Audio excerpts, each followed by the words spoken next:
Hello, welcome back. This is our next video in the series dealing with the history, evolution of Okinawan and Japanese karate for Turk Karate TV with Sensei Albear. We're going to start looking at the history of karate with a little different idea.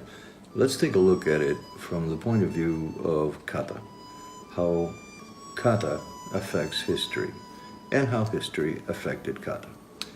So what I want to approach this from is first by telling you what are the three major divisions that I'm going to focus on. Tomarite, Shurite, and Nahate. And the first one that I'm going to work with is the first kata that the oral history says is the oldest one in Tomarite, which is Wansu. When I go to Shurite, we will do a different kata there.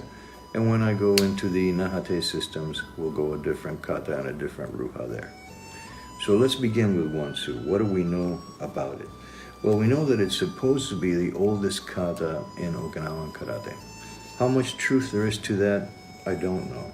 But I think that if we take a look at what the definition of a kata is, we'll be able to understand why people think it's the oldest.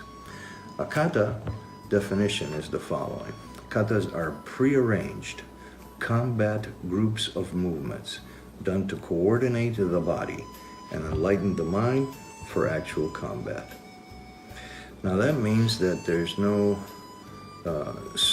secret energy, secret force, special thing that comes about, that, there's no bolts of lightning shooting out of our fingers or great, incredible, vibrating energy that comes from our body.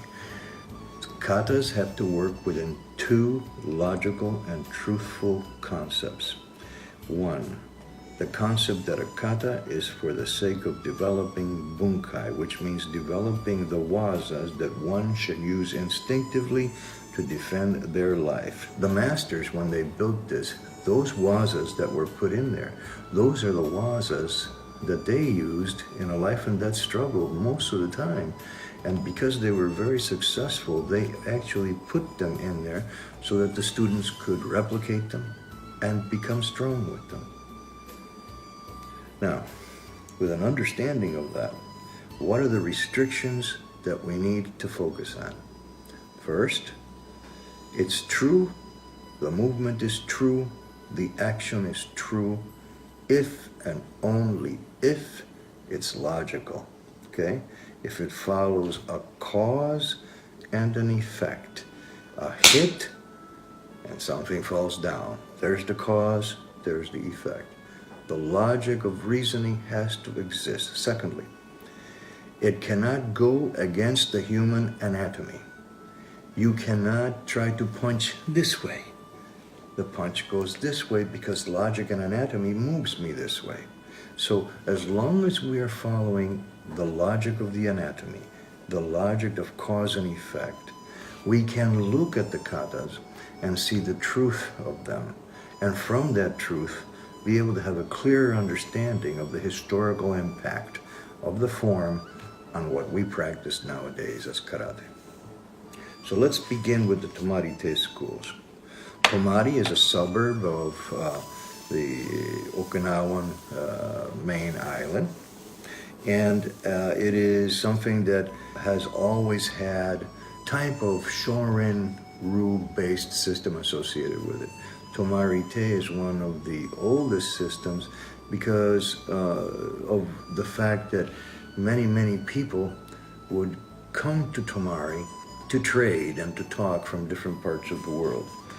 Now, one of the katas, the kata that's considered the oldest of the katas associated with Tomarite, is the kata Wansu. And Wansu kata was introduced supposedly around 1683 into Okinawa by what is known as a saposhi. Now, saposhi is a Chinese military envoy, a representative of the Chinese government that came to Okinawa. And when these people would come to Okinawa, there's a high percentage chance that a lot of them went to live in a little area of Okinawa known as Kume village. This is a village in which most of the population is Chinese. It's very famous 36 original Chinese families settled there. Now, the Saposhi is a Chinese imperial envoy, and this particular one that we're discussing, his name is Ji Wang, and he lived between 1621 and 1689. And the kata that's associated with him was probably put together by Chinese students that he had during the 6-month period that he's supposed to have been there in Okinawa. What he taught was probably waza. And what he did then was show the physical action of the waza against an opponent. And what came from that is that when he went back to China, the majority of these students decided that they needed to have a method of remembering the techniques. So they initially probably set two-man sets in which one person would block, the other one would counter, etc. Typical of a two-man sets of Chinese influence. But they wanted sometimes to practice by themselves, and the idea of just performing one side of the two-man set, one side, either the tori or the uke, or the tori. One side became prevalent in its driving force in history, and that side was usually the side that defended first and countered second. That is the essence of how the two-man sets became katas, wazas strung together by students in order to remember what the teacher taught them. Two variants of the Wansu kata come down to history. One through what's known as the Shurite school, the other one through the Tomari school. The Tomari school system is basically strongly influenced by Chotoku Kian Sensei, a master of Tomari-te. The Shurite lineage is strongly influenced by Itosu Anko Sensei, a master of Shurite, which we have talked about before. Both these katas have similar movements but completely different embuzens. The lines of movement are different. The Tomari section kata is circular in its approach and then linear in its finalization. The Shurite section is lateral, front, and back. One represented by quick darting forward and backward movements like a bird flying. Another one by powerful low blocks and counters and shutos and nagashis and working against two arms simultaneously against our body.